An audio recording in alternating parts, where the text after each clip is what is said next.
जिसका अंदेशा था वो हो गया है। 22 जून तड़के करीब 2:30 बजे अमेरिका ने ईरान पर बमबारी की। 3 ऐसे ठिकानों पर हमला हुआ जहां कथित तौर पर ईरान के परमाणु बम का सपना पल रहा था। फोर्दो, नातांज और इस्फहान। 1979 की इस्लामी क्रांति के बाद से पहली बार अमेरिका ने ईरान की ज़मीन पर सीधी सैन्य कार्रवाई की है। इसके कुछ ही वक्त बाद डोनाल्ड ट्रंप बोले, now it's time for piece. अब अमन का वक्त है। ये वही ट्रंप थे जो चुनावी रैलियों में कहते थे कि मैं मिडिल ईस्ट में शांति लाऊंगा, लेकिन अब सब कुछ बदल चुका है।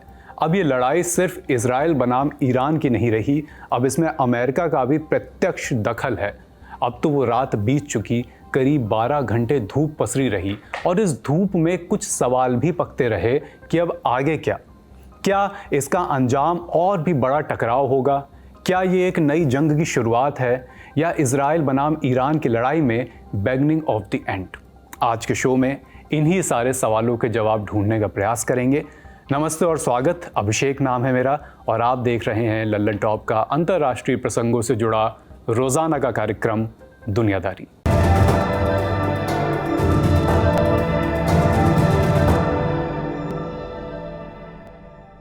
डोनाल्ड ट्रंप ने 19 जून को कहा कि वो 2 हफ्ते का वक्त लेंगे और फिर तय करेंगे कि ईरान पर बमबारी करनी है या नहीं। लेकिन इसके 2 दिन बाद ही अमेरिका ने हमला कैसे कर दिया? इसका जवाब मिलता है कुछ सैटेलाइट तस्वीरों से। इंडिया टुडे की ओसेंट टीम ने इस बाबत एक रिपोर्ट छापी है। इसमें अमेरिकी कंपनी मैक्सर टेक्नोलॉजीज की हाई रेजोल्यूशन सैटेलाइट तस्वीरों का सहारा लिया गया है। क्या लिखा है इस रिपोर्ट में? तारीख थी 19 जून 2025। ईरान के फोर्दो न्यूक्लियर प्लांट पर अचानक हलचल बढ़ गई। प्लांट के पास अचानक ट्रकों की कतारें लग गई। 16 बड़े मालवाहक ट्रक दिखाई दिए। फिर अगले ही दिन 20 जून को ये ट्रक 1 किलोमीटर दूर खिसका दिए गए। फिर आए बुलडोजर। तस्वीरों में दिखा कि फोर्दो की सुरंग के मुंह पर एक ट्रक खड़ा है, जबकि इससे पहले अब तक ऐसा कुछ नहीं देखा गया था। 13 जून को इजराइल ने ईरान पर हमला करा। इसके बाद से फोर्दो पर नजर गड़ाए रखने के लिए कई हाई रेजोल्यूशन सैटेलाइट इमेजरी जुटाई गई, पर जितनी भी पुरानी तस्वीरें थी उसमें जमीन पर कोई भी संदिग्ध हलचल नहीं थी। यह हलचल पहली बार 19 और 20 जून को देखी गई। लेकिन इन दोनों पर अचानक ये सब क्यों हुआ? हमले के बाद ईरान के सरकारी मीडिया से जुड़े हसन अबेदनी सामने आए तो उन्होंने वही बात कही जो तस्वीरों में दिख रही थी। बोले, न्यूक्लियर साइट्स को पहले ही खाली कर दिया गया था। उन्होंने कहा कि संवेदनशील यूरेनियम भंडार वहां से हटा लिया गया था ताकि अगर हमला हो भी तो रेडिएशन का खतरा ना हो। ईरान के पार्लियामेंट में अध्यक्ष के सलाहकार मेहदी मोहम्मदी ने एक कदम और आगे बढ़ाकर कहा, फोर्दो पर हमले का हमें पहले से अंदेशा था, हमने सब कुछ पहले ही हटा लिया था। इसका क्या मतलब हो सकता है? क्या ईरान को अंदेशा हो गया था कि हमला बस होने को है और वो या तो कुछ छिपा रहा था या हटा रहा था, या फिर अमेरिका जानता था कि ईरान को भनक लग चुकी है इसलिए उसने 2 हफ्ते की जगह 2 दिन में ही हमला कर दिया? ट्रंप ने अपनी टाइमलाइन क्यों बदली? टाइमलाइन को लेकर एक और पेज है। ट्रंप और अमेरिकी सेना लगातार ब्लफ कर रहे थे। अमेरिका ने एक पूरा नकाब तैयार किया था। फ्लाइट ट्रैकर और एयर ट्रैफिक कंट्रोल के डेटा से साफ हुआ कि 21 जून को अमेरिका के मिसूरी स्थित व्हाइटमैन एयर फोर्स बेस से 2 B-2 स्टेल्थ बॉम्बर्स उठे। ये दुनिया के सबसे खुफिया और खतरनाक बॉम्बर्स हैं। इनके साथ थे कई एयर रिफ्यूलिंग टैंकर जो उन्हें उड़ान में ही ईंधन भरते हैं। ये विमान सीधे पैसिफिक महासागर की ओर बढ़ रहे थे। अगर ये बम वर्षक मिसूरी से निकले थे तो इन्हें वेस्ट एशिया पहुंचने में समय लगता, लेकिन हमला तो 22 जून की सुबह हो गया था। तो या तो हमले में यूरोप या डिएगो गार्सिया जैसे नज़दीकी बेस से भेजे गए B-2 बॉम्बर्स शामिल थे जो पहले से ही वहां तैनात हों, या फिर कोई और गुप्त ऑपरेशन पहले ही तैयार बैठा था। यानी एक रणनीतिक भ्रम फैलाया गया था ताकि ईरान को लगे कि अभी वक्त है। हमने इस बारे में जानकारों से बात की, सुनिए उन्होंने क्या कहा। देखिए, एक बहुत ही कॉम्प्लेक्स ऑपरेशन के जरिए अमेरिका ने ईरान के ऊपर ये बॉम्बिंग की है। अगर आप मेरे पीछे लगा हुआ ये नक्शा देखें तो इसके ऊपर आपको टाइमलाइन भी समझ में आएगी और किस तरीके से इस ऑपरेशन को अंजाम दिया गया है वो भी आप देख पाएंगे। मैं आपको नक्शे पर बताता हूं। देखिए, सबसे पहले ये अमेरिका का व्हाइटमैन एयरफोर्स बेस है। ये वो जगह है, मिसूरी प्रांत है अमेरिका का, जहां से ये एयरबेस से ये विमान उड़ान भरते हैं। ये B-2 स्टेल्थ बॉम्बर हैं। ये बमवर्षक विमान हैं, खासतौर पर स्टेल्थ यानी रडार की पकड़ से बाहर आने में सक्षम ऐसे विमान हैं जिनके पास में GBU-57 बम है, यानी वो बंकर बस्टर बम, जिससे कि परमाणु संयंत्र जो है, जो कि पहाड़ के नीचे या किसी जमीन की गहराई में बना हो, उसको ध्वस्त किया जा सकता है।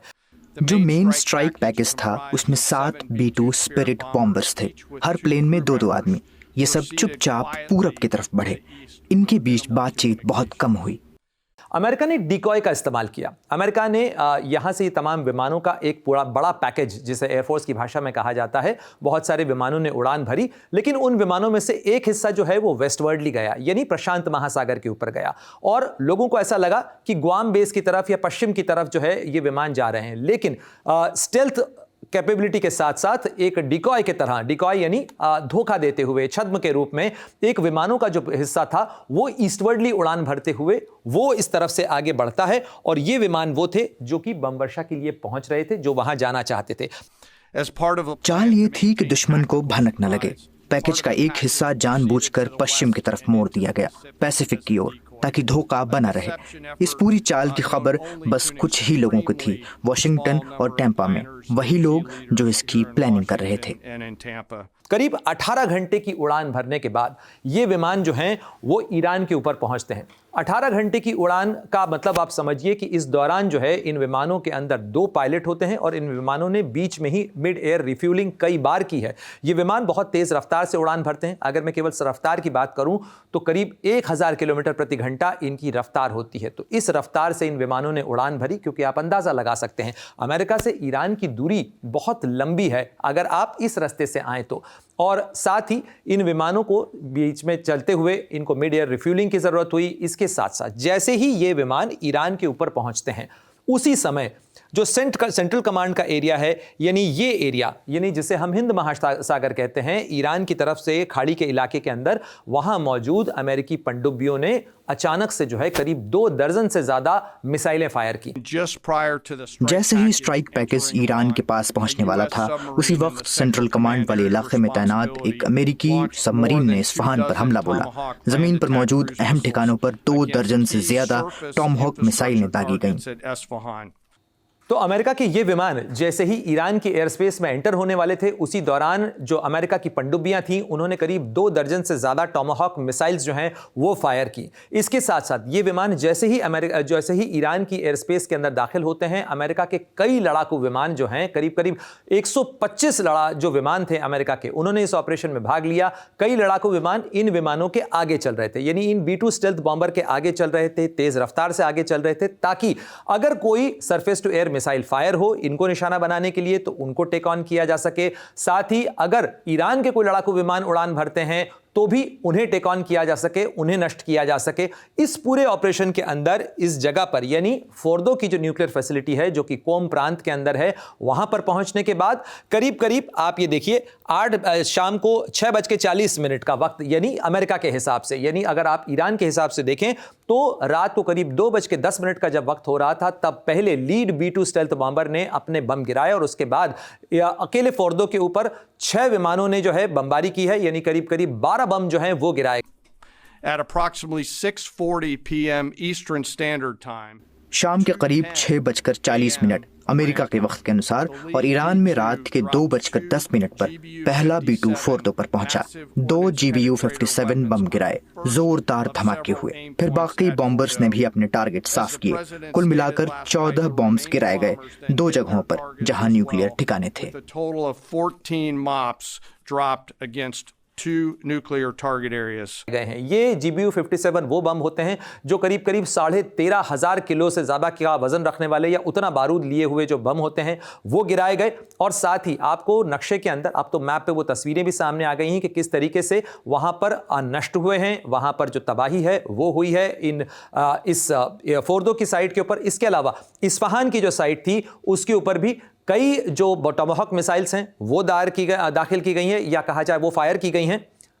और इसके साथ साथ इस्फहान की जो न्यूक्लियर फैसिलिटी है उसके ऊपर भी एक B-2 स्टेल्थ बॉम्बर ने जो 2 GBU-57 बम हैं वो गिराए हैं। इसके अलावा कई टॉमाहॉक मिसाइल्स जो हैं वो फायर की गई हैं। ये जो बड़ा ध्वंस था, कह लीजिए कि इतना बड़ा जो ऑपरेशन था, अमेरिका ने वो पूरी सीक्रेसी बनाए रखते हुए किया, क्योंकि इस पूरे ऑपरेशन के दौरान इन विमानों ने आपस में भी बहुत कम बात की। साथ ही पूरी स्टेल्थ कैपेबिलिटी बनाई गई, यानी इन विमानों को किसी तरीके से पता न लगाया जा सके, इन्हें पकड़ा न जा सके और ना ही इन पर किसी तरीके का वार किया जा सके। ये सारी चीजें सुनिश्चित की गई। इसके साथ साथ अमेरिका की जो कई कमांड्स हैं और साथ ही अमेरिका के जो कई विमान वाहक युद्धपोत है वो सारे इस चीज पूरे ऑपरेशन के अंदर शामिल थे, चाहे सेंट्रल कमांड हो अमेरिका की, चाहे यूरोपियन कमांड हो, इसके अलावा अमेरिका की स्पेस कमांड, इसके अलावा अमेरिका की साइबर कमांड और साथ ही स्ट्रैटेजिक फोर्सेस कमांड। ये तमाम कमांड जो अमेरिका की थी वो इसके अंदर एक्टिव थी और करीब 20 घंटे का ये ऑपरेशन था जो अब पूरा हो चुका है, जिसका नाम है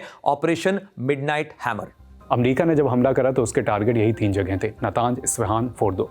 इनमें से नातांज सबसे बड़ा एनरिचमेंट प्लान था। इस्फहान में न्यूक्लियर रिसर्च और यूरेनियम कन्वर्जन होता था, लेकिन सबसे सीक्रेट, सबसे कठिन और सबसे दुर्गम टारगेट था फोर्दो।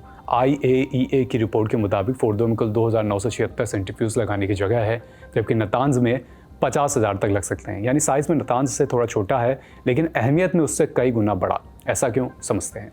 फोर्दो ईरान के कुम शहर से तकरीबन 30 किलोमीटर और तेहरान से करीब 96 किलोमीटर दूर है। घनी पहाड़ियों में छिपा हुआ है और चट्टानों में ढका हुआ है। इसकी गहराई को लेकर अलग अलग अनुमान हैं। ज़्यादातर रिपोर्ट्स कहती हैं कि 300 फीट पत्थरों के नीचे छिपा हुआ है और उन पत्थरों को भी कंक्रीट से मजबूत किया गया है। लेकिन कुछ एक दावे ऐसे भी हैं जो इसे आधे किलोमीटर नीचे बताते हैं। माना जाता है कि वो साल 2006-2007 का वक्त था जब ईरान ने इस पर हाथ लगाया। तब ईरान ने IRGC के एक पुराने मिलिट्री अड्डे को बदलना शुरू किया। यह अड्डा कुम शहर से करीब 30 किलोमीटर दूर था। यहाँ पर एक एनरिचमेंट प्लांट की नींव रखी गई, लेकिन साइट का राज पूरी दुनिया से पूरी तरह छुपा रहा। अब एक टाइमलाइन समझिए। करीब 3 साल बाद सितंबर 2009 में वेस्टर्न इंटेलिजेंस को इसकी भनक लगी। तब ईरान ने IAEA को खतरे कर इसकी मौजूदगी मान ली। लेकिन इसका असल मकसद क्या था, डिज़ाइन क्या था, यह काम इस पर कब शुरू हुआ, इसके बारे में कुछ भी पुख्ता जानकारी सामने नहीं आई। कुछ ही दिन बाद अमेरिका, ब्रिटेन और फ्रांस ने दावा करा कि हमें पहले से पता था ईरान फोर्दो में 3000 सेंट्रीफ्यूज इंस्टॉल कर रहा है। इसके बाद अमेरिका और ईरान के बीच पहली बात सीधे परमाणु बातचीत शुरू हुई। करीब 30 साल बाद दोनों देशों की सीधी बातचीत हो रही थी। इस बातचीत का मकसद था ईरान का न्यूक्लियर प्रोग्राम सिर्फ शांतिपूर्ण हो। 2011 में IAEA ने बताया कि ईरान ने यहाँ 20% तक यूरेनियम एनरिच करना शुरू कर दिया है। मार्च 2012 तक 4 अलग अलग कैस्केड्स एक साथ ऑपरेशन में आ गए थे। प्रोडक्शन 3 गुना बढ़ गया। प्रोडक्शन बढ़ा तो शक का भी बढ़ना शुरू हो गया। माना जाता है कि साल 2015 तक ईरान ने करीब 2700 सेंट्रीफ्यूज लगा लिए थे। इसके बाद 2015 में JCPOA डील हो गई। तब बराक ओबामा अमेरिका के राष्ट्रपति थे। ये समझौता अमेरिका, रूस, चीन, ब्रिटेन, फ्रांस और जर्मनी ने मिलकर ईरान से किया था। JCPOA यानी joint comprehensive plan of action कहा गया। इसके तहत ईरान ने अपने न्यूक्लियर प्रोग्राम को सीमित किया, बदले में उस पर लगे कई प्रतिबंध हट गए। इस डील में फोर्दो को लेकर सबसे बड़ी शर्त रखी गई। ईरान ने माना कि वो यहाँ 15 साल तक कोई एनरिचमेंट नहीं करेगा। इस साइट को nuclear physics and technology centre में बदला जाएगा। बचे हुए 1044 सेंट्रीफ्यूज सिर्फ स्टेबल आइसोटोप प्रोडक्शन के लिए इस्तेमाल होंगे। बाकी मशीनें नातांज भेज दी जाएंगी। 2017 तक IAEA ने इसकी पुष्टि कर दी। पश्चिमी देशों की जान में जान आई, लेकिन डील के बावजूद भी ईरान की कुछ गतिविधियां उसे शक के घेरे में डाल रही थी। 2016 में ही ईरान ने साइट के ऊपर रूसी S-300 एयर डिफेंस सिस्टम तैनात कर दिया, यानी वो इस साइट पर हवाई हमला रोकना चाहता था। इसके बाद आया साल 2018 और सब कुछ तहस नहस हो गया। 2018 में नए अमेरिकी राष्ट्रपति डोनाल्ड ट्रंप ने अमेरिका को JCPOA से बाहर निकाल लिया। ईरान पर फिर से प्रतिबंध लगा दिए गए। डील टूटी तो ईरान ने भी डील की शर्तें भी तोड़नी शुरू कर दी। मार्च 2023 में IAEA ने साइट का औचक निरीक्षण करा। उसने कहा कि ईरान ने साइट का डिज़ाइन बदला है और हमें पहले से बताया नहीं। पता चला कि 2 सेंट्रीफ्यूज सेट इसमें जोड़ दिए गए हैं। इससे ईरान 60% तक यूरेनियम एनरिच करने में सक्षम हो गया। उसी जांच में IAEA ने यूरेनियम के कुछ ऐसे पार्टिकल्स भी पाए जो 83.7% तक एनरिच्ड थे, यानी वेपन ग्रेड के बेहद करीब। वेपन ग्रेड होता है करीब 90%। ईरान ने इसे फौरन नकार दिया। जून 2023 में ईरान ने IAEA को एक चिट्ठी भेजी, लिखा हमने हर कोशिश कर ली, जांचें कराई, रिपोर्ट बनाई, अब जो सुराग मिले बताते हैं कि वहाँ किसी ने छेड़छाड़ की है या फिर जानबूझ के कोई गड़बड़ी फैलाई गई है। मतलब ईरान का कहना है कि फोर्दो में जो हाई ग्रेड यूरेनियम मिला है वो शायद किसी साजिश का नतीजा है। ये राज तो राज ही रहा कि ऐसे यूरेनियम पार्टिकल्स कहाँ से आए, लेकिन एक बात तो तय थी कि पश्चिमी देशों की नींद उड़ गई। इसके बाद 13 जून को इजराइल ने अपना ऑपरेशन राइजिंग लॉयन शुरू किया। इसके तहत 13 जून को उसने फोर्दो पर बमबारी शुरू की, लेकिन IAEA की रिपोर्ट कहती है कि कोई असली नुकसान नहीं हुआ। ये तो ही पहले टारगेट की बात। अब बाकी दोनों ठिकानों की बात करते हैं। फोर्दो के बाद सबसे बड़ा नाम है नातांज। ये तेहरान से कोई 250 किलोमीटर दूर बसा हुआ है। यहाँ हज़ारों सेंट्रीफ्यूज मशीनें मौजूद हैं। NTI न्यूक्लियर थ्रेट इनिशिएटिव के मुताबिक नातांज में ज़मीन के ऊपर 6 बड़ी इमारतें हैं और नीचे पहाड़ के भीतर छिपे हुए 3 बड़े ढांचे हैं। इनमें से 2 ऐसे हैं जो 50,000 सेंट्रीफ्यूज रखे जा सकते हैं जहाँ पर, इसलिए ये जगह बरसों से इजराइल और अमेरिका की नज़र में थी। और फिर 13 जून की रात पहला हमला हुआ। इजराइल के ऑपरेशन राइजिंग लॉयन के तहत सैटेलाइट तस्वीरें बताती हैं कि इस हमले में नातांज का पायलट फ्यूल एनरिचमेंट प्लांट पूरी तरह तबाह हुआ। ऊपर की कई इमारतों को भी नुकसान पहुंचा। IAEA ने कहा कि इस हमले में पावर सप्लाई पूरी तरह तबाह हो गई और चूंकि नातांज का बड़ा हिस्सा ज़मीन के नीचे है, वो सारा सिस्टम जो वहाँ ऑक्सीजन, वेंटिलेशन और तापमान कंट्रोल करता है वो सब बंद पड़ सकता है। IAEA ने यह भी बताया कि एनरिचमेंट हॉल को भी इतना नुकसान पहुंचा है। इतने नुकसान के बाद अब अमेरिका का हमला हुआ है। अब आते हैं तीसरे ठिकाने पर, इस्फहान। नाम उतना चर्चित नहीं है जितना नतांज या फोर्दो, लेकिन इस्फहान वो जगह है जहाँ कच्चे माल को कन्वर्ट किया जाता है। यहाँ पर यूरेनियम कन्वर्जन फैसिलिटी है। ये यूनिट यूरेनियम तैयार करती है ताकि उसे सेंट्रीफ्यूज में डाला जा सके। इसके अलावा यहाँ फ्यूल फैब्रिकेशन प्लांट भी है जो न्यूक्लियर रिएक्टरों के लिए ईंधन तैयार करते हैं। हमले के बाद ट्रंप ने क्या कहा वो भी सुनते चलिए। Tonight I can report to the world that the strikes were a spectacular military success. Iran's key nuclear enrichment facilities have been completely and totally obliterated. Iran, the bully of the Middle East, must now make peace. If they do not, future attacks will be far greater and a lot easier. अब America ने हमला तो कर दिया, लेकिन इससे अगला दरवाजा भी खुल गया है ईरान की प्रतिक्रिया का। ईरान के supreme leader ayatollah Ali Khamenei ने एक हफ्ते पहले कहा था कि अगर अमेरिका इस जंग में उतरा तो उसे ऐसा नुकसान होगा जो कभी भरा नहीं जा सकेगा। अमेरिकी हमले के बाद ईरान के विदेश मंत्री अब्बास अरागची ने एक्स पर लिखा, अमेरिकी हमलों के ऐसे अंजाम होंगे जिन्हें भुलाना आसान नहीं होगा। ईरान के पास जवाब देने के लिए सारे विकल्प खुले हैं। ऐसे में ईरान के लिए कौन कौन से विकल्प खुले हैं जिनका जिक्र वहाँ के मंत्री कर रहे हैं, समझते हैं। पहला विकल्प सीधा हमला, यानी अमेरिकी सैनिक ठिकानों को पूरी तरह निशाना बनाना। पूरे वेस्ट एशिया में अमेरिका के कम से कम 19 बेस हैं। उनमें सबसे अहम है बहरीन में यूएस नेवी की 5th फ्लीट। यहीं से पूरे इलाके में नौसेना की कमान चलती है। इसके अलावा कतर का अल उदीद एयरबेस, कुवैत का अली अल सालेम और इराक का अल असद बेस, ये सब अमेरिका के फॉरवर्ड ऑपरेशन के लिए अहम है। ईरान इन बेसिस को निशाना बना सकता है, लेकिन इसमें ईरान को खासा दिक्कत आ सकती है क्योंकि ईरान के हथियार स्टोरेज ठिकानों पर इजरायली हमले हो चुके हैं। उसके मिसाइल लॉन्चर भी बड़ी संख्या में तबाह हो चुके हैं। और दूसरा, ऐसा करने पर अमेरिका का जवाब बहुत तेज़ और निर्णायक हो सकता है। ईरान पर एयर स्ट्राइक्स की बरसात हो सकती है। ईरान के हर मिलिट्री बेस पर हमला हो सकता है। ईरान, बहरीन, कुवैत जैसे देशों में मौजूद अमेरिकी बेसेस एक्टिवेट हो सकते हैं। समुद्र में अमेरिकी नेवी के करियर ग्रुप तैनात किए जा सकते हैं। ट्रंप ने हमले के बाद चेतावनी दी है कि अगर ईरान ने कोई जवाबी हमला किया, कोई जवाबी कार्रवाई की, तो अमेरिका पूरी ताकत से पलटवार करेगा। ऐसे में ईरान के पास दूसरा विकल्प है हॉर्मुज की खाड़ी को बंद करना। नक्शा देखिए, ये हॉर्मुज स्ट्रेट है। ये ईरान और ओमान यूएई के बीच में पड़ता है और खाड़ी को अरब सागर से जोड़ता है। इसको दुनिया का सबसे अहम तेल ट्रांजिट चोक पॉइंट माना जाता है। यहाँ से दुनिया के कुल तेल का 20% हिस्सा गुजरता है। इसकी चौड़ाई सिर्फ 33 किलोमीटर है, लेकिन शिपिंग लेन और भी ज़्यादा सक्रिय है, यानी इसे रोकना आसान है। अगर ईरान हॉर्मुज बंद करता है तो दुनिया भर में तेल के दाम बढ़ेंगे। अमेरिका समेत बाकी देशों पर सीधा असर पड़ेगा। ईरान के पास हज़ारों नेवल माइंस हैं, मिसाइलें हैं जो समुद्र के पार से जहाज़ों को गिरा सकती हैं, लेकिन ऐसा करने पर अमेरिका और खाड़ी देशों की नौसेना तुरंत हरकत में आ जाएंगी। समुद्री जंग छिड़ सकती है, इसलिए ईरान को यह फैसला बहुत सोच समझ कर लेना होगा। तीसरा विकल्प, अपने प्रॉक्सी नेटवर्क को एक्टिवेट करना। हमास, हिजबुल्लाह और हूती, तीनों में एक चीज़ कॉमन है, तीनों एक्सेस ऑफ रेजिस्टेंस का हिस्सा हैं और ये संगठन इजराइल और उसके सहयोगी देशों के खिलाफ हमले करता रहा है। इसको पैसा, हथियार और ट्रेनिंग ईरान देता है। गजा वॉर के बीच उसने एक्सेस ऑफ रेजिस्टेंस को एक्टिव किया, हमले बढ़ा दिए। फिलहाल उसके एक्सेस ऑफ रेजिस्टेंस को इजराइल ने कमज़ोर कर दिया है, लेकिन तनाव बढ़ा तो वो बची खुची ताकत का इस्तेमाल कर सकता है। गजा से हमास इजराइल के खिलाफ और ज़्यादा एक्टिव हो सकता है। हिजबुल्लाह उत्तर में लेबनान से रॉकेट बरसा सकता है। हिजबुल्लाह की ताकत घट चुकी है, लेकिन उनके पास अब भी कुछ बैलिस्टिक मिसाइलें और ऑपरेशनल नेटवर्क बाकी है। उसके अलावा एक फ्रंट और खुल सकता है, यमन। हूती एक चरमपंथी शिया संगठन है। 2015 से यमन के अधिकतर हिस्से पर उसका कब्जा है।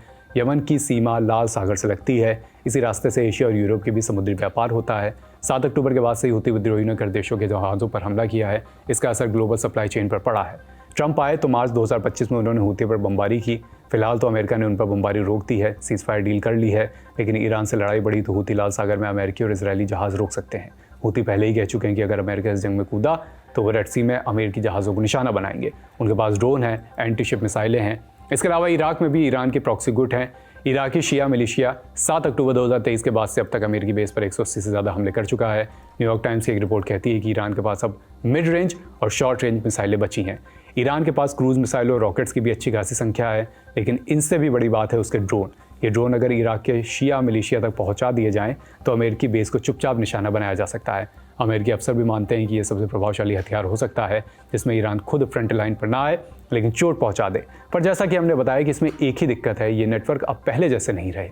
चलिए, ये तो ही लड़कर जवाब देने की बात। ईरान के पास एक चौथा विकल्प भी है। इसके तहत वो अपने परमाणु कार्यक्रम को तेज कर सकता है और एनपीटी से बाहर निकल सकता है। एनपीटी क्या है? दूसरे विश्व युद्ध के बाद जब अमेरिका ने जापान के हिरोशिमा और नागासाकी पर परमाणु बम गिराए, तब दुनिया को एहसास हुआ कि ये हथियार सिर्फ जंग जीतने के लिए नहीं है, बल्कि इंसानियत को खत्म करने की ताकत भी रखते हैं। इसके बाद एक दौर शुरू हुई जिसमें हर बड़ी ताकत अपने परमाणु हथियार बनाना चाहती थी, लेकिन साथ ही ये डर भी था कि अगर ये तकनीक फैल गई तो नतीजे बेकाबू हो जाएंगे। इस डर को रोकने के लिए 1968 में एक अंतर्राष्ट्रीय संधि बनाई गई, न्यूक्लियर नॉन प्रोलिफरेशन ट्रीटी यानी एनपीटी। इसे 1970 में लागू किया गया। इस ट्रीटी ने दुनिया को दो हिस्सों में बांट दिया, न्यूक्लियर वेपन स्टेटस और नॉन न्यूक्लियर स्टेटस। ट्रीटी के मुताबिक सिर्फ वही देश परमाणु शक्ति संपन्न माने गए जिन्होंने 1 जनवरी 1967 से पहले न्यूक्लियर बम बना लिया था, यानी अमेरिका, रूस, ब्रिटेन, फ्रांस और चीन। बाकी देशों से कहा गया कि अगर वे इस ट्रीटी को साइन करते हैं तो परमाणु हथियार नहीं बना पाएंगे, बदले में उन्हें IAEA यानी इंटरनेशनल एटॉमिक एनर्जी एजेंसी की निगरानी में शांतिपूर्ण परमाणु ऊर्जा तकनीक दी जाएगी। लेकिन शर्त यह थी कि IAEA, जिसका बार बार नाम आ रहा है, उनके न्यूक्लियर प्लांट्स का नियमित निरीक्षण करेगा ताकि यह तय हो सके कोई सैन्य गतिविधि नहीं हो रही है। लेकिन ट्रीटी पर विवाद भी हुआ, जैसा भारत ने इस ट्रीटी को आज तक साइन नहीं किया। वजह थी कि भारत का मानना था कि ये ट्रीटी भेदभाव करती है, सिर्फ 5 देशों को परमाणु हथियार रखने की इजाज़त और बाकियों को नहीं। भारत ने 1974 में अपना पहला परमाणु परीक्षण किया और तब ये स्टैंड लिया कि सभी देशों को बराबर नियमों में बांधो, नहीं तो हम अलग रहे। पाकिस्तान और इजराइल ने भी ट्रीटी साइन नहीं की। इजराइल ने कभी आधिकारिक तौर पर यह नहीं माना कि उसके पास न्यूक्लियर हथियार हैं, लेकिन दुनिया मानती है कि है। उत्तर कोरिया ने पहले साइन किया था, लेकिन 2003 में जब उस पर एनरिचमेंट प्रोग्राम छिपाने का आरोप लगा तो उसने ट्रीटी से खुद को बाहर कर लिया। IAEA इंस्पेक्टर्स को निकाल दिया। अब सवाल उठता है कि अगर ईरान भी NPT से बाहर निकलता है तो क्या होगा। ट्रीटी का आर्टिकल 10 कहता है कि कोई भी देश अपने सुप्रीम इंटरेस्ट के लिए ट्रीटी से बाहर निकल सकता है, लेकिन इससे पहले उसे 3 महीने पहले बाकी सिग्नेचर देशों और संयुक्त राष्ट्र सुरक्षा परिषद यानी UNSC को सूचना देनी होगी, बताना होगा कि उसने ऐसा फैसला क्यों किया। लेकिन अगर ईरान बाहर निकलेगा तो शायद और देश भी ऐसा करें, इससे पूरी ट्रीटी की साख पर लगेगा बट्टा, जैसा 2003 में उत्तर कोरिया के निकलने के बाद हुआ। बहरहाल अमेरिका के हमले के बाद ईरान ऐसा कर सकता है और दुनिया को खुले तौर पर बता सकता है कि अब हम बम बनाएंगे। ईरान के पास 60% यूरेनियम की स्टॉक पाइल पहले से मौजूद है और अगर वो इसे 90% तक जाए तो बम बनाना सिर्फ कुछ वक्त की बात रह जाएगी। इजरायली इंटेलिजेंस ने ऑपरेशन राइजिंग लॉयन शुरू करने से पहले यह दावा किया था कि ईरान बम बनाने से केवल 15 दिन दूर है। हालांकि ये सिर्फ एक दावा है, अभी इसकी पुष्टि नहीं हुई। लेकिन तकनीकी तौर पर ईरान के पास रास्ता भी है, सामग्री भी। अगर वो चाहे तो IAEA से बाहर निकलकर सीधे बम की तरफ बढ़ सकता है। लेकिन ऐसा करने पर वैश्विक प्रतिबंधों का तूफान टूटेगा, शायद एक नया युद्ध भी छिड़ सकता है, ऐसी भी संभावना, ऐसा अंदेशा रहेगा। ये सबसे ज़्यादा खतरनाक विकल्प होगा। इन सभी विकल्पों के बीच ईरान की सबसे बड़ी चुनौती है कि बदला भी लेना है, खुद को बचाना भी है तबाही से। उसका प्रॉक्सी नेटवर्क कमज़ोर है, आर्थिक हालत खराब, सेना पर दबाव, जनता में बेचैनी। ऐसे में हर फैसला दो धारी। ईरान की रणनीति, सबसे मुमकिन रणनीति क्या हो सकती है?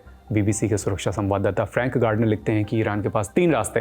पहला रास्ता, कुछ ना करो, खामोश रहकर आगे की अमेरिकी कार्रवाई से बचो। शायद कूटनीति का दरवाजा भी इससे खुल जाए, लेकिन इससे सरकार कमजोर होती दिखेगी। जनता में संदेश जाएगा कि सरकार डर गई, पीछे हट गई। दूसरा रास्ता, तुरंत और जोरदार जवाब दो, यानी जो रास्ते हमने आपको बताए वो सभी अपना सके ईरान, ये उसका दूसरा रास्ता है। तीसरा रास्ता है बदला, लेकिन बाद में। अभी सब अलर्ट पर हैं, लेकिन कुछ समय बाद जब चौकसी कम हो तब अचानक एक हमला किया जा सकता है। इससे असर ज़्यादा होगा, रिस्क कम। चलिए, तो ये अमेरिकी हमले और ईरान की जवाबी कार्रवाई की संभावनाओं पर बात, लेकिन इस मसले पर कई और अहम सवाल अब भी रह जाते हैं, जैसे कि अमेरिका के अंदर ही इस हमले को लेकर क्या सियासी प्रतिक्रिया है, दुनिया के बाकी बड़े देशों की क्या प्रतिक्रिया है, रूस और चीन जैसे देशों की चुप्पी क्या कहती है, या अगर कोई प्रतिक्रिया है तो वो क्या है। तीसरा, खुद ट्रंप, जिन्होंने हमेशा खुद को मिडिल ईस्ट पीस मेकर बताया है, वो जब सुबह उठेंगे और अपना ट्रुथ सोशल खोलेंगे तो क्या लिखेंगे, अपने दावों से और कितना पलट जाएंगे, और इन सब के बीच ईरान क्या कर रहा है। इन सभी सवालों के जवाब इस लड़ाई के हर एक पड़ाव, हर बयान, हर एक डेवलपमेंट पर आपको लंदन टॉप पर अपडेट्स मिलते रहेंगे। हम कोशिश करेंगे कि कोई भी पेज आपकी समझ से छूटे नहीं। फिलहाल आज का दुनियादारी यहीं समाप्त होता है। अपना ख्याल रखिए, दुआ कीजिए कि वक्त के साथ ये तनाव घटे, दोनों मुल्क पीछे हटें और दुनिया एक और जंग की तरफ ना बढ़े। जहां कहीं भी कॉन्फ्लिक्ट है सब थमे, शांति बहाल हो। आप अपना ख्याल रखिए, लल्लन टॉप देखते रहिए। शुक्रिया।